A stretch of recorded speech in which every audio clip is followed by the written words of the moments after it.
called or texted every day after that. Things were friendly, but a little clunky.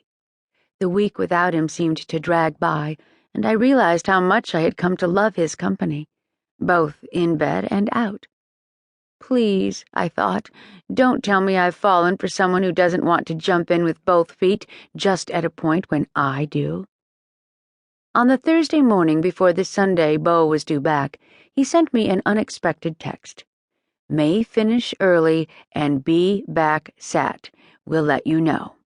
The message should have warmed the cockles of my heart, and trust me, the thought of falling onto a mattress with him one night sooner than planned made my cheeks flush. And yet, as I hurried toward the subway stop at Astor Place on my way to Buzz, I could feel my overall annoyance starting to swell.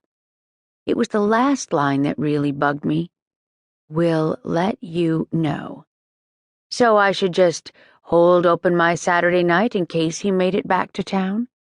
Maybe I was wrong, but to me that sounded like a guy who didn't like to be pinned down himself, yet wanted to be sure I was. I was still in a pissy mood when I arrived at Buzz. The place that morning seemed surprisingly quiet. Though the final closing day at Buzz is Monday, the phones tend to ring like mad on Thursday. That's the day the issue hits the newsstands, and Hollywood publicists love to call and scream in defense of any clients they feel we've maligned. Phones weren't ringing, and that wasn't a good sound. At Buzz, if you're not pissing off Hollywood publicists, you're not doing your job. Oh, God, Bailey, are those the new Prada riding boots? Leo asked me as I pulled out my desk chair in the large open bullpen area. Leo's a photo editor, but there isn't enough room for him in the overstuffed art department, so he was bumped to a workstation right behind me and my office BFF, Jesse Pendergrass, a senior staff writer. Leo spends most of his day scanning through paparazzi photos on his computer for shots of celebs looking blubbery, blotto, badly dressed, or like they've suddenly got a bun in the oven. Yeah, in my dreams, I said. I thought maybe you got a big royalty check and splurged, Leo said, rubbing his hand over his shaved head. No check yet, but I'm sure one is due any day now, I replied. Apparently, I just got torpedoed by decorative napkin folding for beginners on Amazon. You seem grouchy, Jessie said.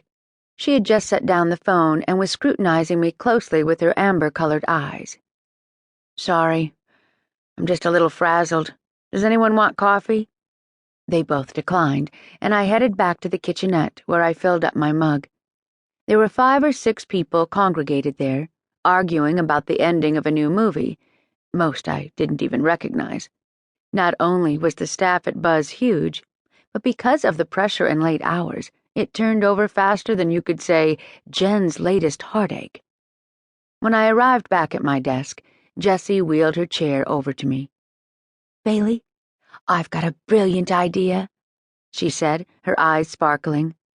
I know Beau is out of town till Sunday, so I bet you don't have anything planned for the weekend. How would you like to spend a weekend with me at a gorgeous house in the country? You've definitely got my attention, I said, not bothering to point out that Beau might be coming back Saturday. Remember that record producer I told you I met a few weeks ago, Scott Cohen? He called yesterday and asked if I wanted to come to his weekend place, along with a friend if I wanted. Is it in the Hamptons? No, it's north of the city someplace. We can hike if we want, or just sit by the fire and drink hot toddies. There'll even be a masseuse on hand. Wow, that sounds so much better than treating all my boots with water repellent, I said. But if this guy is after you, why would he want me tagging along? He's invited a whole group of people, you know, a house party. It'll actually be less awkward for me if you come. Besides, she added, grinning, we can take your Jeep. You sure about this? Yeah, it'll be fun. Please say yes. God, I'd love to, I said. I meant it. It did sound fun. But as I smiled back at Jessie, I could sense the bite being taken out.